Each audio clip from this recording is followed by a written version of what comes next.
दर्पण तल इव सकला प्रतिपदार्थ मालिका यत्रे। और हमने इस पुरुषार्थ सिद्धि उपाय ग्रंथ का मंगलाचरण किया। इसमें आचार्य महाराज अहिंसा के संदर्भ में अपने को जानकारी दे रहे हैं। बहुत ही महत्वपूर्ण विषय, ध्यान से सुनना। मैंने पूर्व में भी आपसे कहा, ये अहिंसा का विवेचन जो परम पूज्य अमृतचंद्र आचार्य महाराज जी ने पुरुषार्थ सिद्धि उपाय ग्रंथ में किया है, वो अनोखा है। और एक एक बिंदु पर वह अपनी दृष्टि बनाने को वह कह रहे हैं। यहाँ हम कल 50 नंबर का श्लोक पढ़ा था, उसमें उन्होंने कहा व्यक्ति पहले तो पूरी बात जानता नहीं है, इसके बाद तानता है और फिर ऊपर से मानता भी नहीं है।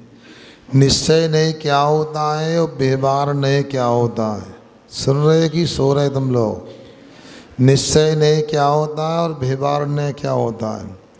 जो अभेद को विषय करता है वो निश्चय नहीं होता है, जो भेद को विषय करता है वो व्यवहार नहीं होता है। और यहाँ पर जो आत्मा के परिणाम हैं वो अभेद रूप हैं और बाहर की क्रियाएं भेद रूप हैं। अर्थात आत्मा के परिणाम निश्चय नय का विषय हैं और बाहर की क्रियाएं व्यवहार नय का विषय हैं।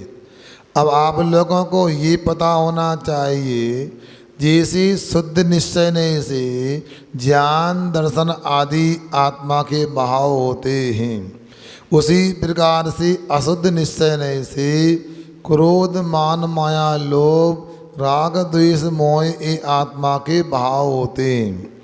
जबकि बाहर की क्रियाएं जो हैं ये व्यवहार नय का विषय होती हैं। सुन रहे ना?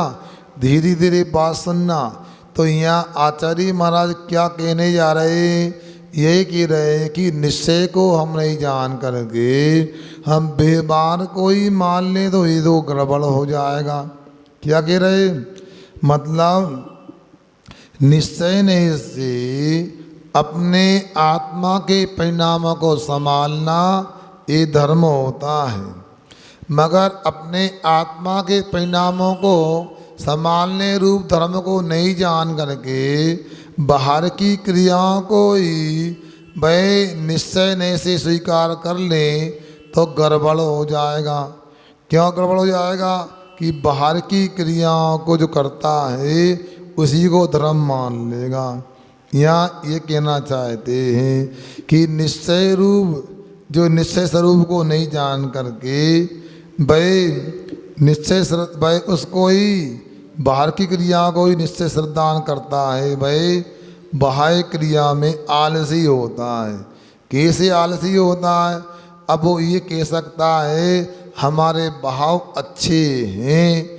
अब बाहर की क्रिया करने से क्या है? हम रात में भोजन भले ही करते मगर रात के भोजन त्याग करने वालों से हमारे भाव अच्छे हैं। स्वीकार है आपको? क्या याद रखो, यदि त्याग के भाव नहीं होंगे तो आप त्याग कैसे करोगे? और त्याग नहीं किया इसका मतलब आपके भाव जो त्याग रूप नहीं है, भाई प्रमाद रूप हैं, हिंसा रूप हैं। इसलिए यहाँ पर ये कह रहे हैं बाह्य त्याग को तो करना है, मगर बाह्य त्याग ही सब कुछ नहीं। बाह्य त्याग भी अंतरंग के त्याग के उद्देश्य से किया जाता है। यदि अंदर का त्याग नहीं तो बाहर का त्याग तो वैसा ही हो गया। कैसा? आप लोगों ने सांप देखा है? डरना नहीं। या यह सांप नहीं, सांप की चर्चा हो रही है। सांप के ऊपर एक कांचली आ जाती है। क्या आती है? अब कांचली आ जाती है और समय आने पर वो सांप कांचली छोड़ देता है। सुन लिया ना? अब सांप ने कांचली तो छोड़ दी, अंदर में रहने वाले विष को नहीं छोड़ा। बोलो, ऐसा सांप आपके लिए निडर बना सकता है? आपके भय को दूर कर सकता है? क्यों नहीं कर सकता? क्योंकि बाहर के त्याग को ही त्याग मान लिया, गड़बड़ हो गया। और बाहर के त्याग को ही अंदर का त्याग मान लिया, गड़बड़ हो गया। इसलिए यहाँ पर अपने को बता रहे हैं व्यवहार को व्यवहार के रूप में और निश्चय को निश्चय के रूप में अपने को जानना चाहिए। बाहर के त्याग को अंदर का त्याग मत मान लेना। क्या? अंदर का त्याग अलग, बाहर का त्याग अलग। तो बाहर का त्याग क्यों करते हैं? अंदर का त्याग करने के लिए। बाहर की परिणति धर्म में क्यों बनाते? अंदर की परिणति को धर्म में बनाने के लिए। आज तक संसार में ऐसा कोई भी जीव नहीं हुआ जिसने बाहर का त्याग तो ना किया हो, अंदर का त्याग उसका हो गया हो। परम पूज्य आचार्य श्री जी ने तीर्थंकरों के गुणगान करने के लिए एक एक तीर्थंकर के 4 दोहा लिखे। जब नमीनाथ भगवान का गुणगान करते हैं तो उन दोहा को मैं आपके सामने रखता हूँ। कौन सा दोहा? देखो तो भाई कहते हैं, मातृ नग्नता को नहीं माना पुरुषपन, बिना नग्नता भी नहीं पावे पद अरिहन। प्रथम हटे छिलका तभी लाली हटती व्रात, पाक कार्य तब सफल हो लो तब मुख में भात। भात जानते हैं आप लोग? क्यों चलता है टारसी में भात? क्या होता है भात? भोपाल वालों भात खाया? संदीप कैसे बनता है भात? बस धान को खेत से लाओ और गंजी में तवेली में डाल दो, भात बन गया। क्या करना पड़ता है समझाओ? अरे मार दो, बात की बात है दादाजी। तो कितने आगे बढ़ गए? इतने आगे नहीं, धीरे धीरे बढ़ो, पहले मार निकालना। अरे तुमको हम कोई गांव में ले चलते हैं, चलो तुम सुनो, बड़ी जगह के लोग हो इटारसी वालों, तुम्हें कोई छोटे गांव में ले चलते हैं। कहाँ? जहाँ किसी किसान के घर में ओगली है, क्या सुरेश जी, और मूसर है। देखी कभी? हैं? गूगल में सर्च कर लो, कोई मिल जाए तो। ओगली है होती ना, और मूसर। अब ओगली एक गड्ढा जैसा होते पत्थर का, या बड़ा खल जमीन में गड़ा देते, वो ओगली हो गई। इसके बाद ऊपर से लकड़ी का एक वो डंडा होता है, मूसर होता है। धान को जो खेत से लाए, सुखा दी धान को, और सूखी धान को क्या किया वकील साहब? ओगली में डाल दी। फिर क्या करना? फिर उसको कूटना, कूटने के बाद निकालो, फिर सूपा लेके आओ। सूपा है तुम्हारे यहाँ? अरे नहीं मिलता, कई लड़के मांगते हैं सूपा ले आओ, नहीं देते हैं आप लोग हवा करने को। अब सूपा से क्या करते हैं? कुटी हुई धान को सूपा में लेके फटकते हैं। क्या होता है फिर? छिलका निकल गया, बाहर उड़ गया, वो चावल रह गए। अब भात बन जाएगा। अब क्या बचा है? अभी आप फिर समझ नहीं रहा, गड़बड़ कर रहे हैं। अभी एक छिलका निकला ऊपर का, अभी दीपक भाई, अभी एक आवरण और, एक छिलका और, एक कौन सी? लालिमा, कनी बोलते हैं उसको। फिर क्या हुआ? अब वो लालिमा जो कनी है ना, उसको कैसे निकालोगे? छिलने से? काय से? बोलो, चाकू से, चम्मच से? उसको दोबारा डालो ओखली में, सब सिखाना पड़े। अरुण भैया समझ में आ रहा है? उसे जो छिलका ऊपर का निकल गया ना, उस चावल को दोबारा ओखली में डालो। अब जोर से नहीं, धीरे धीरे उसके ऊपर मूसर पटको। फिर क्या होगा? वो ऊपर की कनी निकल जाएगी और सफ़ेदी दिखने लगेगी। फिर सूपा में लो उसको, या चल्ली में छानो, तो कनी निकल गई। अब सफ़ेद चावल हो गया। अब चावल को क्या करना है? धोना है, फिर क्या करना, सब मिटा के रख दी चावल। ऐसा बनता चावल? अरे एक हाथ सर रखो उसको, पुराना बनाओ, पुराना चावल का भात बनता है सही में। अभी नया चावल गरम, पेट खराब हो जाएगा।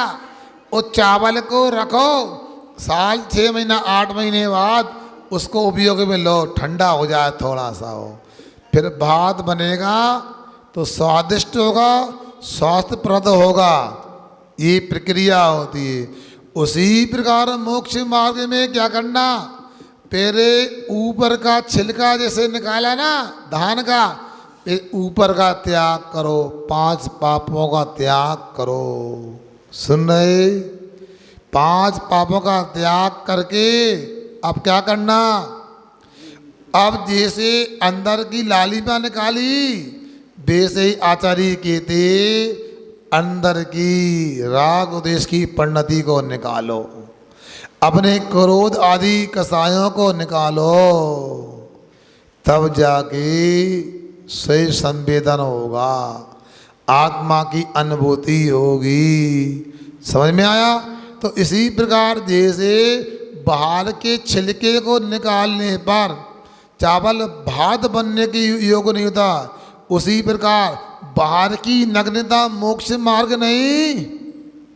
बहुत बड़ी बात कही, किसी को हो सकता है पचे नहीं, कड़वी लगे। क्या कह रहे, बाहर से कपड़े का त्याग कर दिया, बालों को निकाल के फेंक दिया, पीछे का मंडल ले लिए, घर का त्याग कर दिया, हो गया मोक्ष? नहीं, मात्र नग्नता को नहीं माना पुरुषपन, बिना नग्नता भी नहीं पावे पदी हरन। पूरी बात सुन के जाया करो, मुझे बड़ा डर लगता है जो अधूरी सुन के जाते हैं। यदि दोहा की एक पंक्ति सुन ली आपने कि मात्र नग्नता को नहीं माना पुरुषपन, तो भैया क्यों नग्न होना, क्यों दीक्षा लेना, क्यों कपड़े उतारना, घर में ही कल्याण हो जाएगा। महाराज ने कहा, क्या कहा, मात्र नग्नता को नहीं माना पुरुषपन। और इस पंक्ति पे भी गौर करो, मात्र लगाया है, मतलब अकेले बाहर की नग्नता मंजूर नहीं। बाहर की नग्नता से यदि मोक्ष मिलता तो संसार में अनंतानंत जीव हैं, उनमें एक इंद्रिय जीव अनंत हैं। कपड़े पहनते हैं समयन, 2 इंद्रिय केंचुओं आदि कपड़े पहनते हैं, जल्दी बोलो। 3 इंद्रिय चूटी पर कपड़े पहनती हैं, खटमल वगैरह कोई पहनते हो लाल पीले, ये डारसी में कुछ अजूबा हो तो बताओ। 4 इंद्रिय, मच्छरों को देखा कपड़े पहनते प्रियांशु? नहीं देखा। असैनी पंचद्री पहनते हैं? नहीं। नारगी पहनते हैं? नहीं। पशु पहनते हैं? देखना गली का कुत्ता कोई हो देखो कपड़े पहनता हो। अब कपड़ा कौन पहनता है?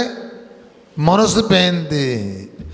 अब यदि मान लो मनुष्य देव कपड़े पहनते हैं, बाकी जितने भी हैं अनंत जीव, अनंत जीव, सबका मोक्ष मार्ग हो जाना चाहिए। इसलिए कहते हैं कपड़े का त्याग करने से मोक्ष मार्ग नहीं बनता। फिर कपड़े का त्याग महाराज आपने क्यों कर दिया? आगे सुनो, बिना नग्नता भी नहीं पावे पदी हरन, मतलब बाहर का त्याग अकेला मोक्ष मार्ग नहीं, मगर बिना त्याग के, कपड़े के त्याग के बिना भी अनंत पद प्राप्त नहीं। तो क्या कहना चाहते? ये कहना चाहते हैं जैसा आपने बाहर का कपड़े का आभूषण का त्याग किया, घर का त्याग किया, वैसे अंदर की कसायों का भी त्याग करो। क्या? मिथ्यात्व का त्याग करो, अनंतानुबंधी का त्याग करो, आप प्रत्याख्यान का त्याग करो, प्रत्याख्यान का त्याग करो, अपने संजलन क्रोध मान माया लोभ को भी मंदा करो, तब मोक्ष मार्ग होता है, अरहंत पद की प्राप्ति होती है। जैसे आपको धान से भात की यात्रा कराई, किसकी यात्रा? धान से भात की यात्रा। बेसाई यहाँ संसार से अनंत पद की यात्रा होती है।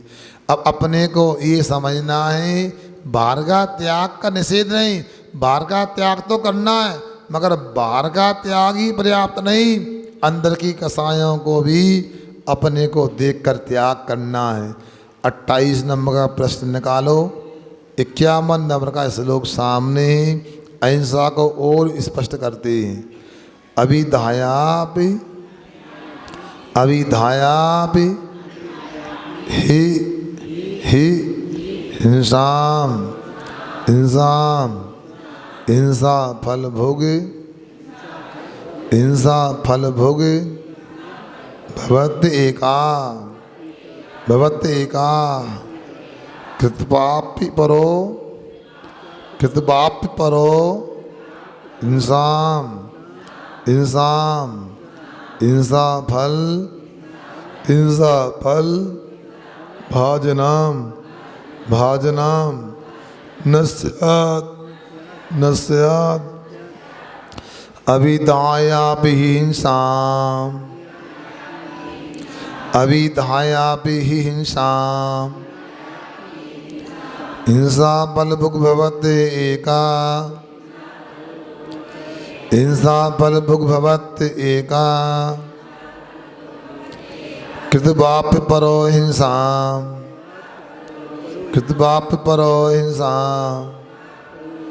हिंसा फल भाजनम न स्यात्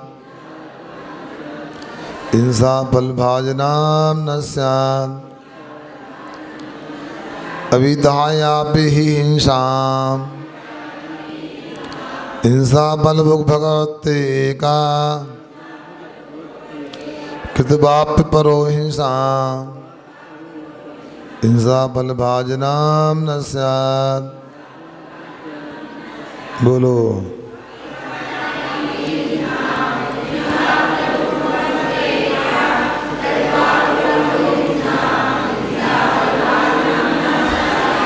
बहुत अच्छा। अब देखो यहाँ कह रहे हैं ही यानी वास्तव में निश्चय करके एक इंसान एक व्यक्ति जो है हिंसा को अभिदाया अभी नहीं करता हुआ भी हिंसा फल भोगे भवति हिंसा के फल का भोक्ता होता है। अपराह दूसरा व्यक्ति हिंसाम कृत्वा अपि हिंसा करता हुआ भी हिंसा फल भाजनम न स्यात् हिंसा के फल को भोगने वाला नहीं होता है। सुना आपने यहाँ क्या कह रहे हैं? यहाँ बोल रहे हैं एक हिंसा को नहीं करता हुआ भी हिंसा के फल को भोगता है और दूसरा हिंसा करके भी हिंसा के फल को भोगने वाला नहीं होता है। अब इसमें क्या है? इसमें ये कहा जा रहा है कभी कभी परिस्थितियाँ कैसी होती हैं, हिंसा करना तो नहीं चाहता है, हिंसा हो जाती है। अब सुनो, थोड़ा अलग विषय को मैं देना चाहता हूँ। आजकल विज्ञान का युग है, आधुनिक बन गए लोग। अब गर्भपात को लेकर चर्चा आती है। एक व्यक्ति वह होता है कि डॉक्टर ने कहा यदि गर्भपात नहीं कराया और बच्चा पेट में ही मर चुका है या कोई ऐसी बीमारी है माँ को भी खतरा है, सुन रहे ना, तो अब गर्भपात करा दिया मगर कराने के बाद भी उद्देश्य डॉक्टर का बच्चे को मारने का नहीं था, माँ को बोलो ना, माँ को बचाने का था। माँ को बचाने के लिए वो तो मर ही गया, मान लो ये मरने वाला मर जाएगा, मगर यदि गर्भपात नहीं किया तो पक्का मान के चलना माँ भी मर जाएगी। माँ को बचाने के लिए एक जीव को मारा है और दूसरा वह अपनी जिम्मेदारी से वह भागना चाहता है और ये बच्चा स्वस्थ है, गर्भ में है, लड़का है या लड़की है, जो भी है, और अपनी जिम्मेदारी से भागने के लिए उसको मार दिया, गर्भपात करा लिया। दोनों में अंतर है क्या? नहीं, ये आपको सोचना है। हम लोग पानी छान करके पीते हैं, क्या पानी छान करके पीते हैं, एक आसन उपवास करते हैं, और हमारे द्वारा कौन कौन से पाप कैसे कैसे हो जाते हैं। सबको विचार करना है कि ये अहिंसा धर्म कैसा है। बाहर की व्यवस्था अलग, अंदर के परिणाम अलग। बाहर में जीव की हिंसा होने पर भी वह अहिंसक हो सकता है। क्यों? उसने मारा नहीं है, उसने तो बचाया है। बच्चे को नहीं मारा, उसने माँ को बचाया है। अब दूसरी बात यह है, व्यक्ति यदि भोग विलासिता को लेकर के ऐसे जघन पाप करता है, उसे ना साथ छूने का अधिकार है, ना गुरु को आहार देने का अधिकार है। पूर्व में अज्ञानता में ऐसा कोई पाप हो गया तो गुरु के समक्ष जाकर प्रायश्चित लेना चाहिए, निंदा ग्रह करना चाहिए। और जिसने यदि गर्भपात करवा दिया, अब उसके द्वारा एक मनुष्य की हिंसा नहीं, मनुष्य की हत्या नहीं हो सकता है। वो बच्चा जन्म लेकर बड़ा होकर मुनि बन सकता था, आपने मुनि की ही हत्या कर दी। वो लड़की, वो कन्या, वो जन्म लेकर के आदिका बन सकती थी, तो उन्हें गर्भपात करवा दिया तो आदिका की हत्या हो गई। इससे बड़ा पाप क्या हो सकता है? सोचो, बड़ी विडंबना है। पहले के माता पिता 100-200 रुपये महीने कमा कर के अपने 8-10 बच्चों का पालन पोषण करते थे। आजकल 1 या 2 बच्चे होते हैं, लाखों करोड़ों कमाते हैं, 50 लाख का पैकेज होता है, मगर विडंबना है अपनी जिम्मेदारी से भाग जाते हैं। ये क्या हो रहा है? ये कौन से विद्यालय में पढ़ाया गया? ये कौन सा महाविद्यालय? ये कौन सी डिग्री? ये क्या एमटेक, क्या एमई, क्या एमसीए, क्या एमएस, क्या एमडी, क्या डीएम? सब बेकार यदि ऐसा है तो। व्यक्ति यदि अहिंसा को नहीं समझता है, वो अहिंसा आत्मा का धर्म नहीं मानता है, तो 84 लाख योनि में भटका है, आगे भी भटकता रहेगा। तो यहाँ पर जो कह रहे हैं, एक हिंसा को करते हुए भी हिंसा के फल को भोगता नहीं। डॉक्टर चिकित्सक होते हैं, अनेक लोगों के ऑपरेशन करते हैं, करने के बाद भी बचाने का ही भाव होता है। अब किसी कारण से वो मर गया तो डॉक्टर को हिंसा करने का पाप नहीं लगता है, मगर व्यक्ति मारने के लिए प्रयास भी करता है, वो बच जाता है, तो उसके लिए हिंसा का पाप लगने वाला है। इसलिए हम अपने परिणामों को समझें, क्या कर रहे हैं। और आप लोगों को स्वयं सोचना है, गर्भपात बहुत जघन हत्या है।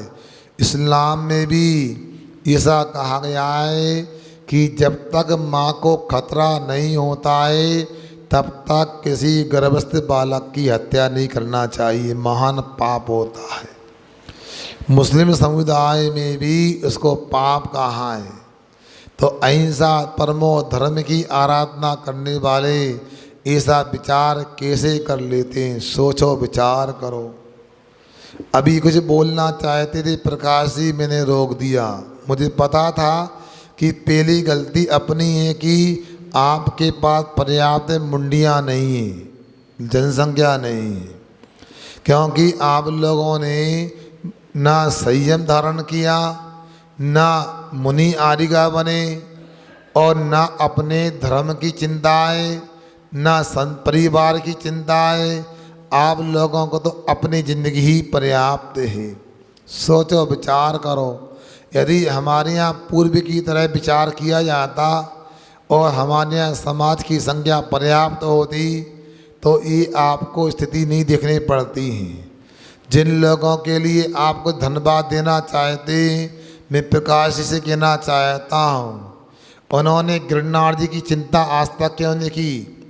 30-35 साल से जो कर रहे हैं, अपना प्रभाव इनका है, आज तक उन्होंने ये क्यों नहीं किया? आज यदि कोई बात कर दी उन्होंने और साधु संत ने व्यक्त की थी तो साधु संत ने तो की थी, सही की थी, मगर आज ही क्यों की? बताओ, ये क्या हो रहा है? आप धन्यवाद कैसे देना चाहते हैं जिनके सामने हमारे तीर्थों से खिलवाड़ हो रही है? आज जब शिखर जी में ऐसा हुआ तो किसी ने बोला? जिनकी अपन तारीफ करें, इन्होंने ये कर दिया। आप मुगालते में मत रहना। मैं तो आपसे कहना चाहता हूँ, आपको क्या मिलता है, आप क्या करते, सोच समझ के करना। और आपसे मैं तो कहता हूँ, आपको अपना मतदान भी, अपना वोट भी उसी व्यक्ति को देना चाहिए जिससे हमारी अहिंसा की सुरक्षा है, हमारे तीर्थों की सुरक्षा है, हमारे मुनियों की सुरक्षा है, उसको वोट देना चाहिए। मैं ना किसी का विरोध करूँगा ना समर्थन करूँगा, साधु को क्या, मगर जो अहिंसा के पक्ष में, तीर्थों के पक्ष में, आखिर पूरे गिरनार की चर्चा हो जाती है मगर नेमीनाथ का नाम नहीं लेते, क्या है बताओ? ये कौन सा न्याय है? दीपक वकील साहब बताओ जरा, आपसे पूछूंगा मैं, आप बताओ। पूरे गिरनार की चर्चा हो गई मगर नेमीनाथ का नाम नहीं आया, या तो वो जानते नहीं नेमीनाथ को, और गिरनार का नाम और नेमीनाथ का नाम नहीं आए, ये तो घोर अन्याय है। बताओ, जहाँ पावागढ़ में अहिंसा को पालन करके मदनांकुश लवणांकुश मोक्ष से पहुँचे, वहाँ क्या दशा है पता करो।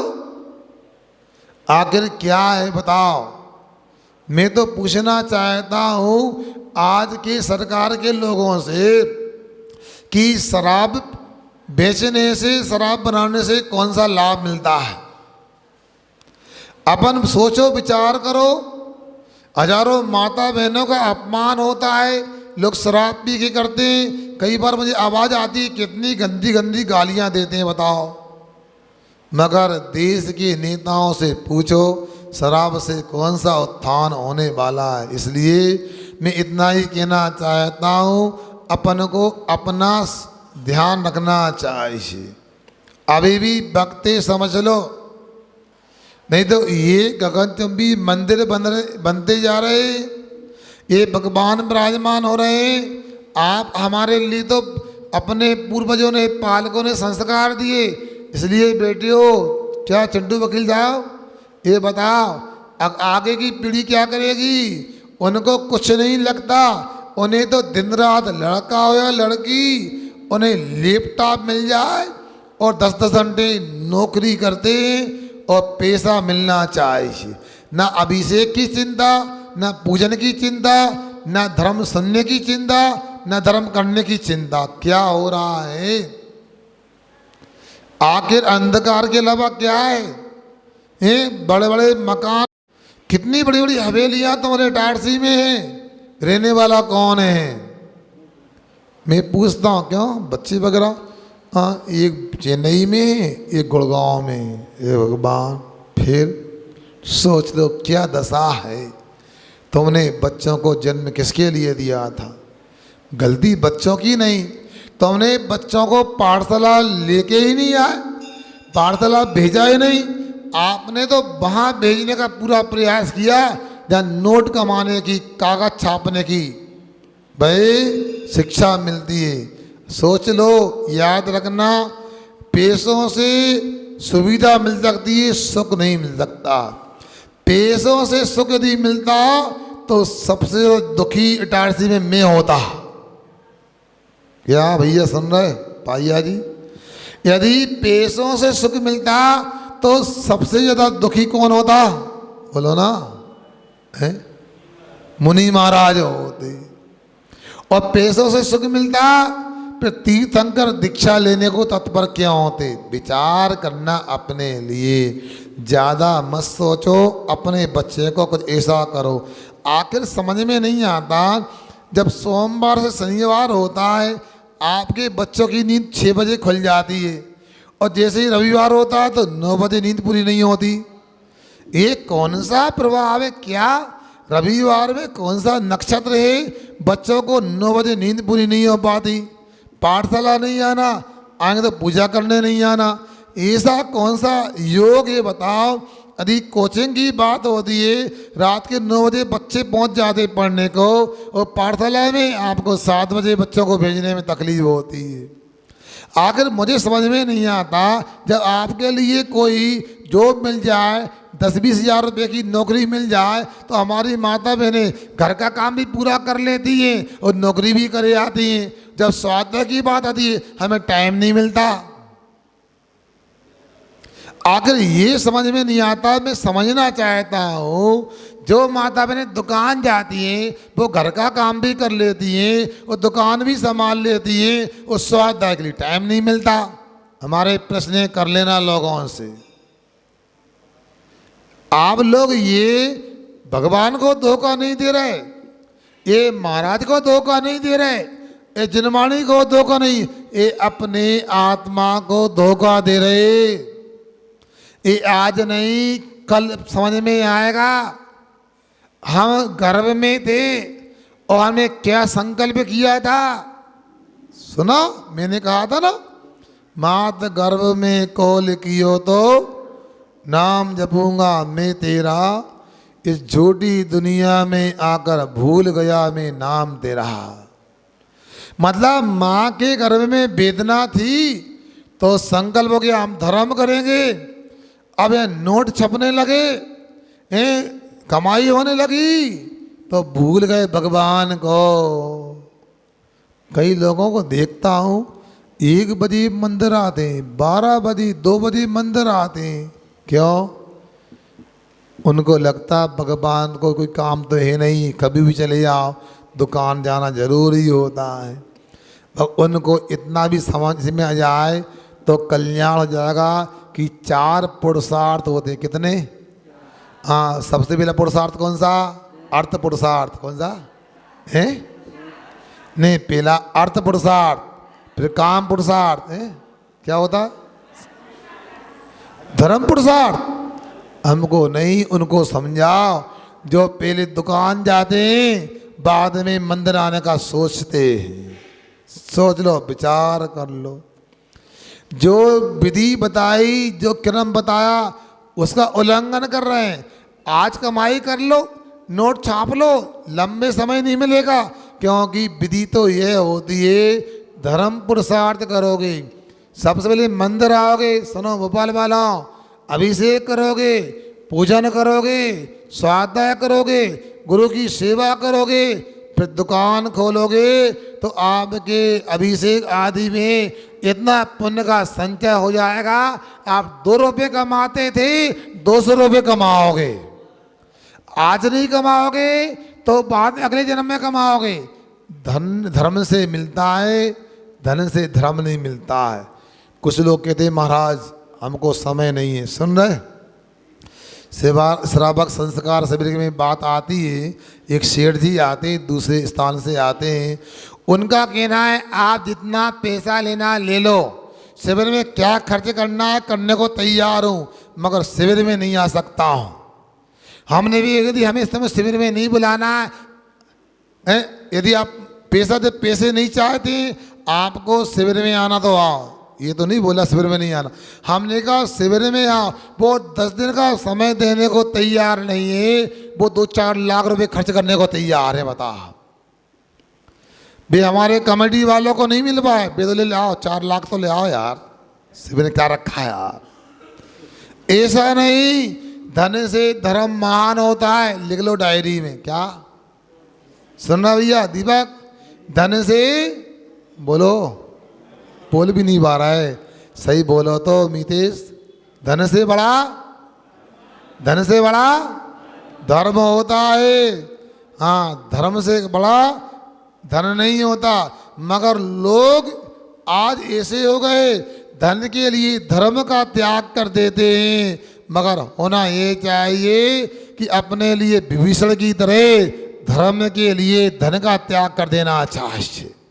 सोचो, कोई है, एक राम थे जिन्होंने धर्म के लिए, पिता का वचन सत्य रहे, असत्य न हो जाए, सत्य धर्म के पालन करने के लिए राम ने अपनी अयोध्या का त्याग कर दिया, राजगद्दी का त्याग कर दिया। और आज के लोग क्या करते हैं? गद्दी को प्राप्त करने के लिए सब कुछ त्याग कर देते हैं। सुनो प्रकाश जी, इन लोगों की बात में नहीं आना, इनका कोई भरोसा नहीं, क्या बदल दें, क्या चालू कर दें। इसलिए आपसे मेरा कहना है, आप धर्म को याद रखो, धर्म का ध्यान रखो। इन लोगों का समर्थन करना खतरे से खाली नहीं। सोच लो, विचार करो, हैं? यहाँ कितनी बार आवाज हुई मध्य प्रदेश में कि शराब बंद होना चाहिए, दबा दी गई आवाज के लिए। बोलो, कोई नहीं बोल पाया। और हमारे समाज के लोग भी उन नेताओं के साथ रहते हैं। कब तक? जब तक उनका काम रहे, अथवा डर लगता है कहीं गड़बड़ ना हो जाए। इसलिए डरना नहीं, अपने को धर्म का साथ देना, धन का साथ नहीं देना है, राजनीति का साथ नहीं देना है। अगला श्लोक पढ़ते हैं, 52 नंबर का क्या कहता है? एकस्य अल्पा हिंसा हिंसा ददाति ददाति। पूरी पुस्तक ले आओ, बीच में रख दो और पुस्तकें रख दो। हाँ, क्योंकि तुम लोगों का पुण्य का होता है, ज्ञान दान करने मिलता है। बोधी हाथ से पुस्तक ले लेंगे तो आपको ज्ञान दान का लाभ नहीं मिलेगा। क्या सुना? अपने हाथ से पुस्तक दूसरा न दे पाए, इसके अपन दूसरे को पुस्तक दे तो ज्ञान दान हो जाएगा। हाँ, उनका आभार व्यक्त करो जो अपने हाथ से पुस्तक नहीं उठाते, क्योंकि आपको उन्होंने ज्ञान दान का मौका दिया है ना। ठीक है, पुस्तक खोलो, पढ़ो। हाँ, एकस्य अल्पा हिंसा हिंसा ददाति ददाति काले काले फल मनल्पम अन्यस्य महाहिंसा स्वल्प फला भवति परिपाके एकस्य अल्पा हिंसा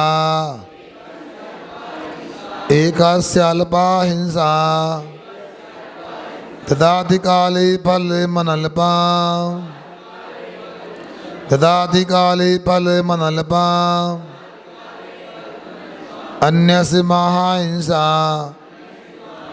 अन्यस्य महाहिंसा स्वल्प फला भवति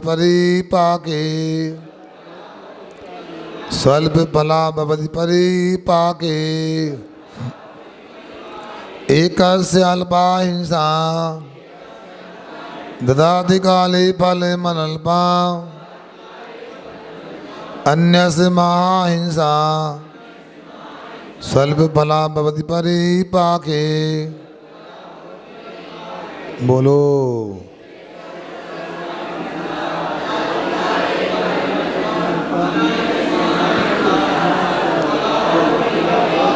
बहुत अच्छा।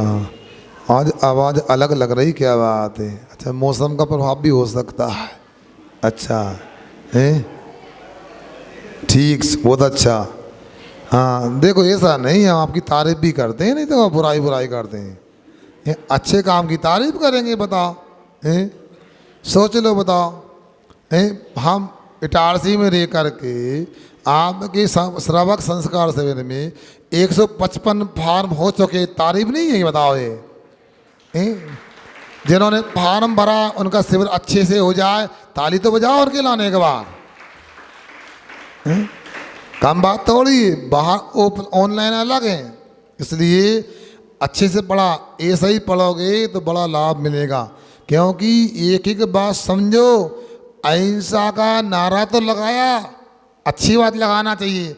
अब अहिंसा को समझना है, ये वर्षा काल में अहिंसा को समझ लिया तो सही अर्थों में हम जैन हो जाएंगे। अभी जन्म से जैन तो हैं, अभी कर्म से भी पूरा जैन बनना बाकी है। अमृतचंद्र महाराज की कृपा से अहिंसा को समझेंगे तभी जैन हो पाएंगे। एकस्य अल्पा हिंसा, एक व्यक्ति को क्या, एक व्यक्ति जीव को अल्पा हिंसा, थोड़ी सी भी हिंसा होती है।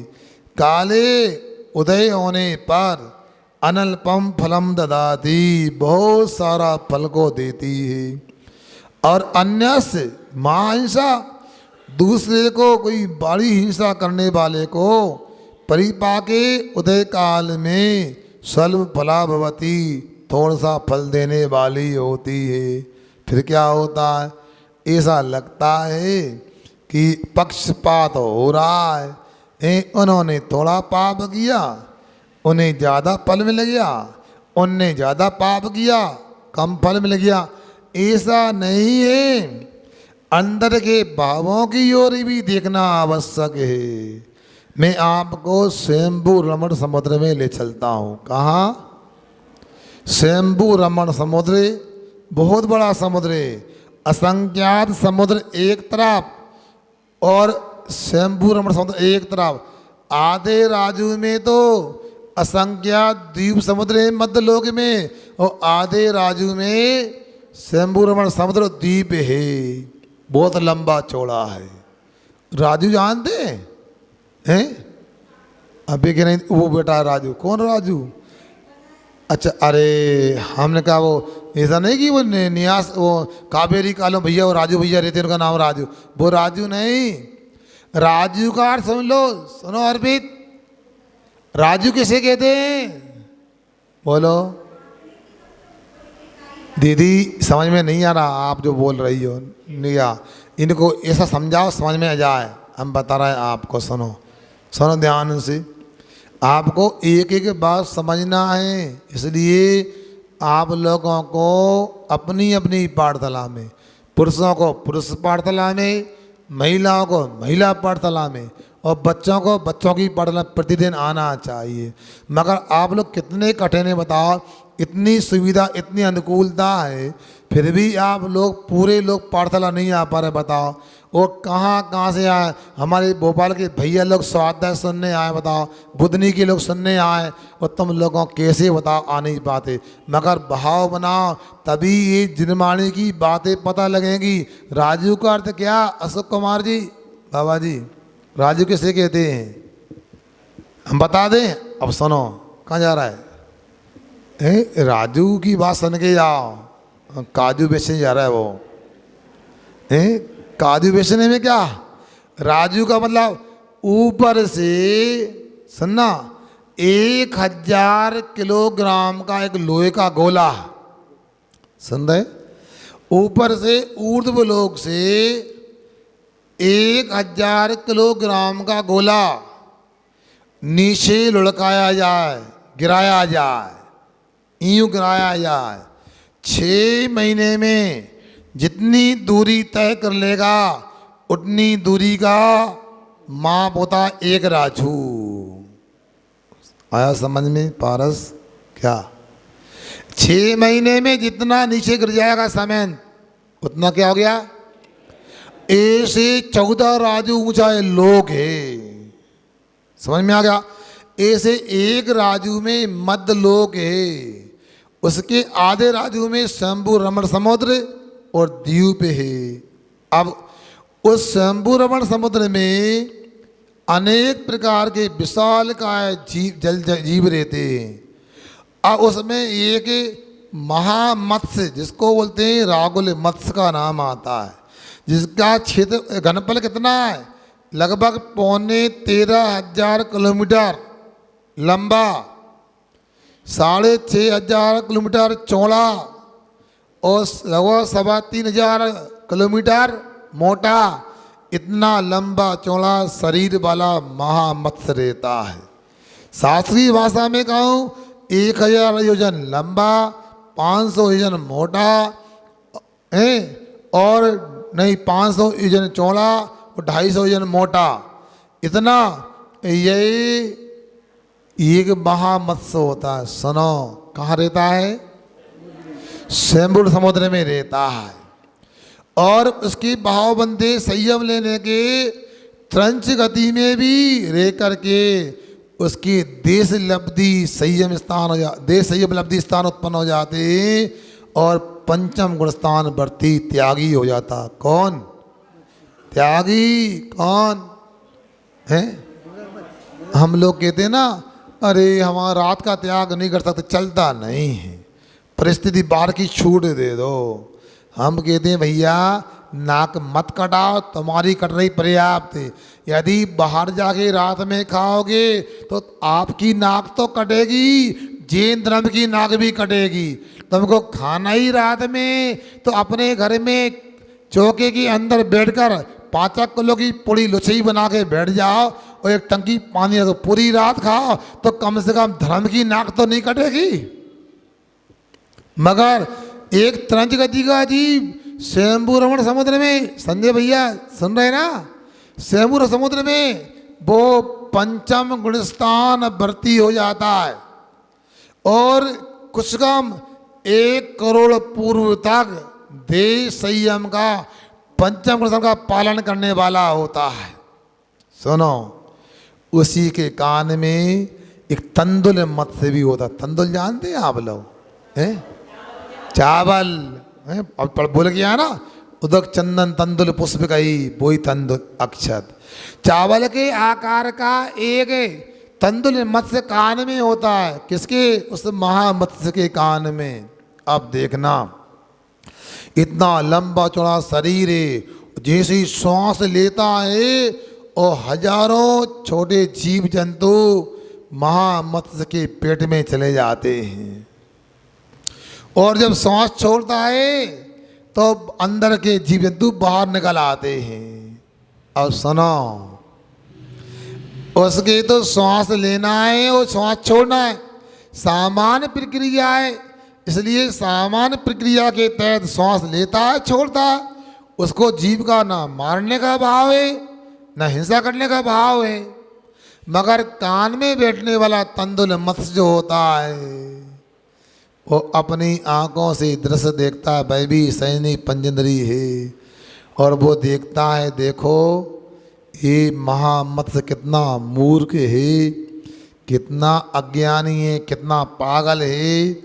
यदि इसकी जगह मैं होता और मेरे शरीर में इतने जीव चले जाते तो अब क्या कहें बता, एक को भी बाहर निकलने नहीं देता। सुन लिया? अब वो असंयमी मिथ्या दृष्टि वह भी सही नहीं बनी। कौन? तंदुल मत्स्य है। अब यहाँ जो श्लोक में कहा ना, एक की अल्प हिंसा बहुत फल को देने वाली है, दूसरे की महाहिंसा अल्प फल को देने वाली है। अब महामत्स्य जिसके शरीर के निमित्त से श्वासोच्छ्वास के कारण जीवों की प्रार्थना हो रही, मगर उद्देश्य श्वास लेने का है, इसलिए उसको पापों की निचरा हो रही है, पापों का संबर हो रहा है और दूसरे को पापों का आसरा बंद होता है। फिर क्या होता है? महामत्स्य जो पंचम गुणस्थान बढ़ती है वो स्वर्ग की देव आयु 22 सागर की बांध के 16वें स्वर्ग जाता है मरकर। जो तंदुल मत्स्य जिसने बाहर से एक भी जीव को नहीं मारा, वह अपने परिणाम पापमय होने से 33 सागर की नरक आयु का आश्रय बंद करता है। समझ में आ रहा है? ये बाहर के और अंदर की परिणाम की बात हो रही। बाहर की क्रियाएं, अंदर के परिणामों को आप लोग समझो क्या है। इसलिए आप लोगों से हमें कहना चाहते, बाहर से भी कोई हिंसक काम ना करो, मन से हिंसक विचार मत करो, वचनों से हिंसक बात ना करो, शरीर से हिंसा क्रिया मत करो। यदि नहीं बच सकते हो तो बहाव तो अहिंसा के रखो। कभी भी हिंसा की बात मत करो। इसलिए यहाँ पर अल्प हिंसा करने वाले को भी तंदुल मत्स्य को भयंकर फल की प्राप्ति हुई, और मां हिंसा जिसके द्वारा दिख रही है उसे स्वर्ग की प्राप्ति हुई है, अल्प फल मिला है पाप का, ऐसा मानना चाहिए। एकस्य सैव सैव तीव्राम दिशति फलाम सैव मंद मन्यस्य विरजति सैकारणो रपि हिंसा वैचित्र मत्र फल काले एकस सैव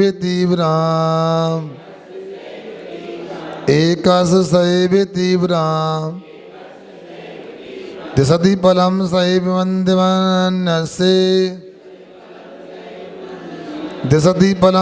मंदमानस्य विरजति सैकारणोरपि हिंसा विचित्र मत्र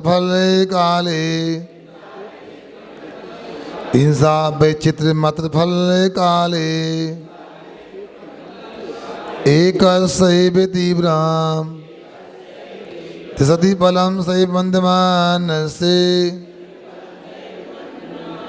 विरजति सैकारणोरपि हिंसा वैचित्र मत्र फल काले। बोलो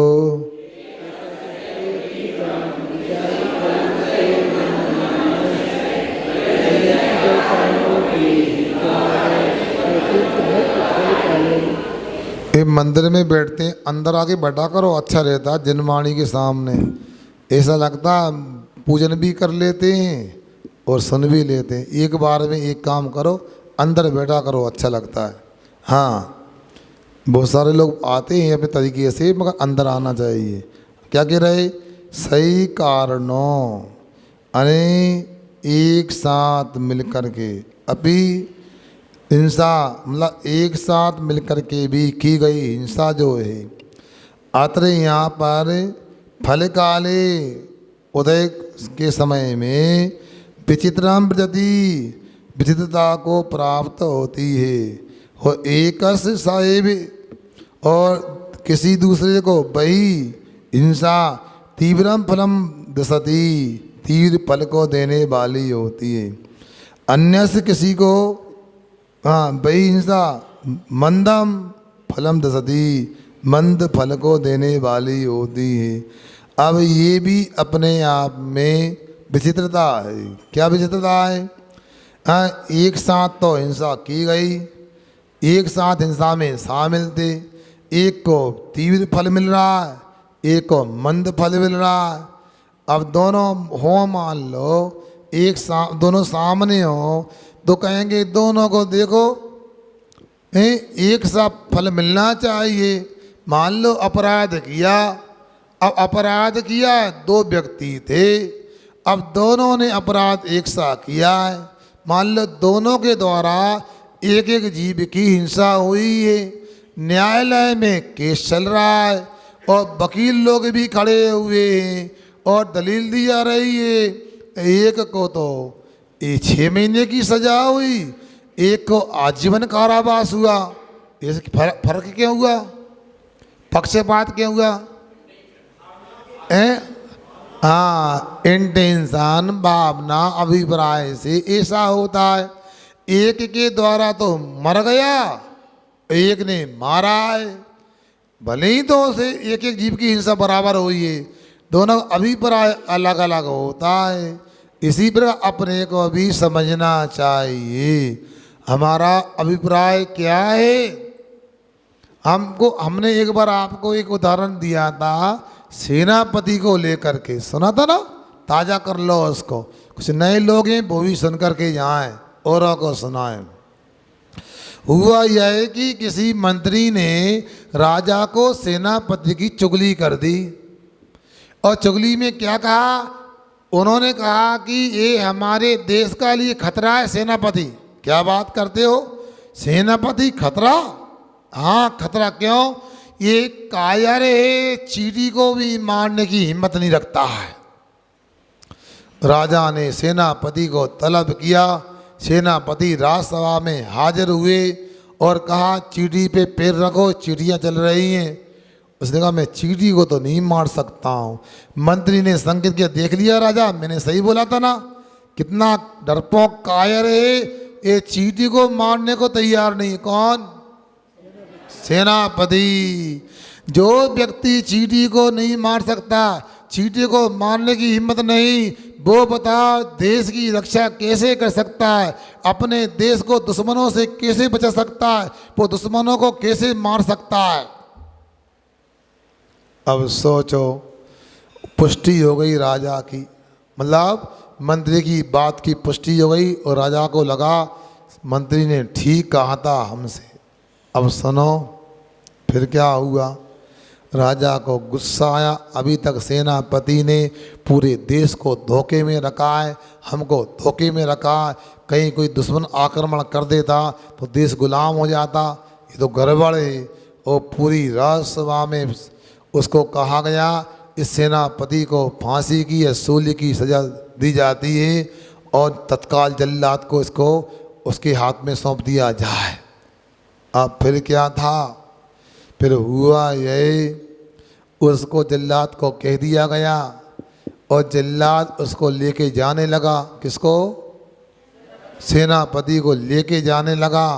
जब लेके जाने लगा तो वो हंसने लगा। कौन? सेनापति।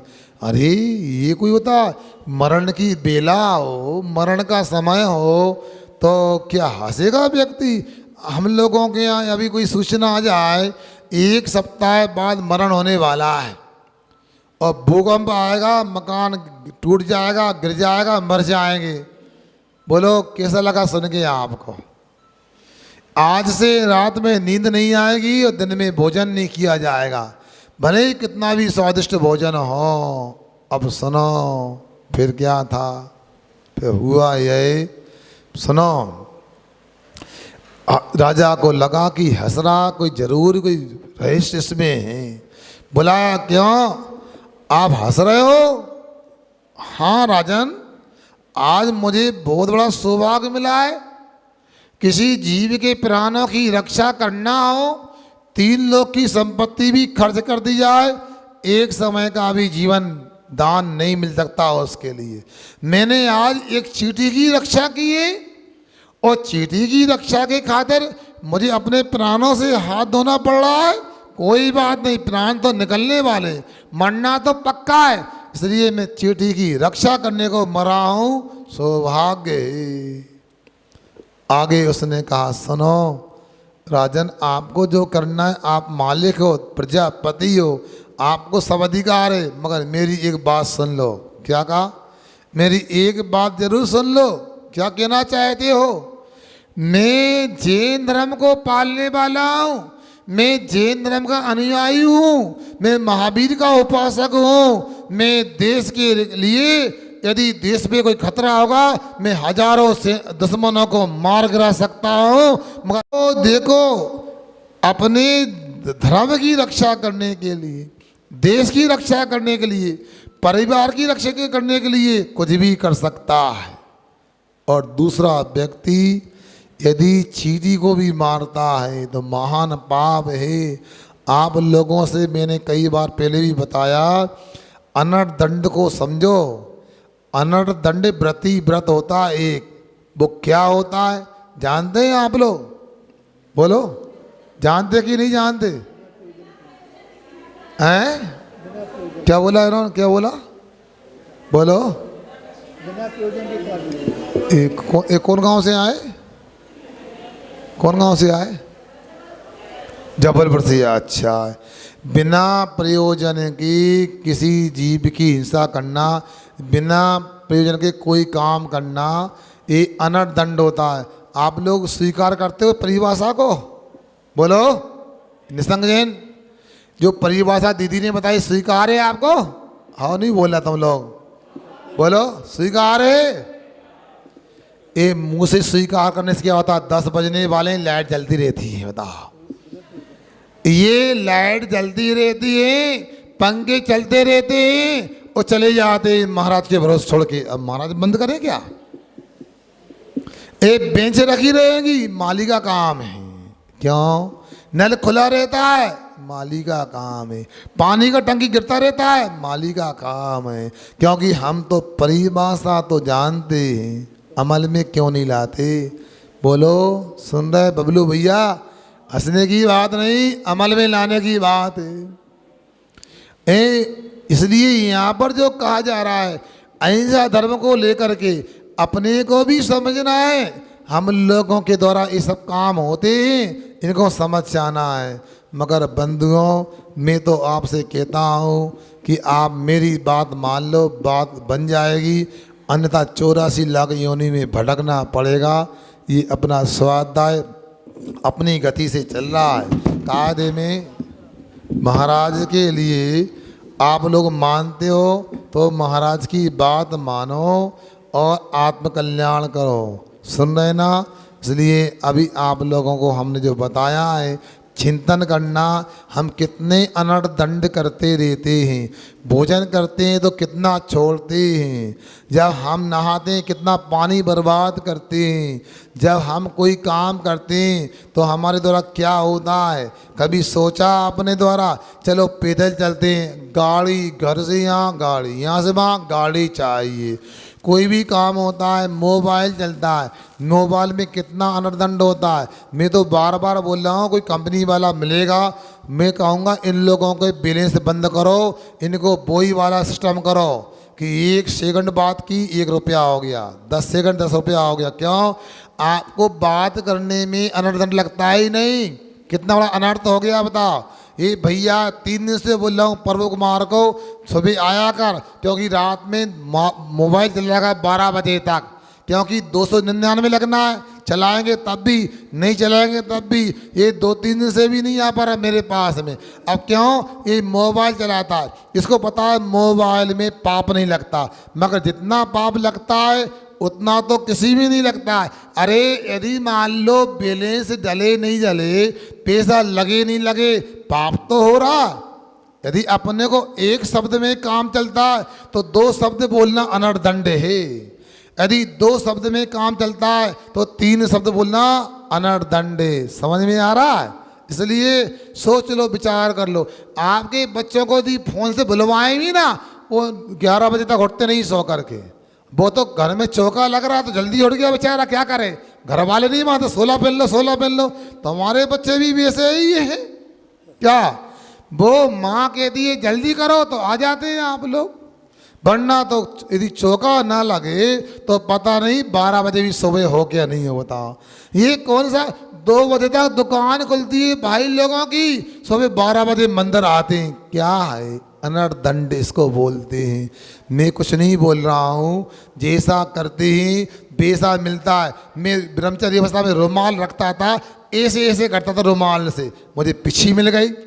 सुन रहा है? तुम लोग रात में जागोगे और सुबह सोओगे तो कौन होता वो? आप ही कह रही, दादी कह रही, मैंने नहीं कहा। उल्लू बनता है वो, देख लो। अब चमगादड़ उल्लू ही ऐसे होते हैं, रात में जागते दिन में सोते। भगवान से प्रार्थना है हम लोग इंसान हैं, इंसान बन जाएं तो कल्याण हो जाए। अहिंसा परमो धर्म की।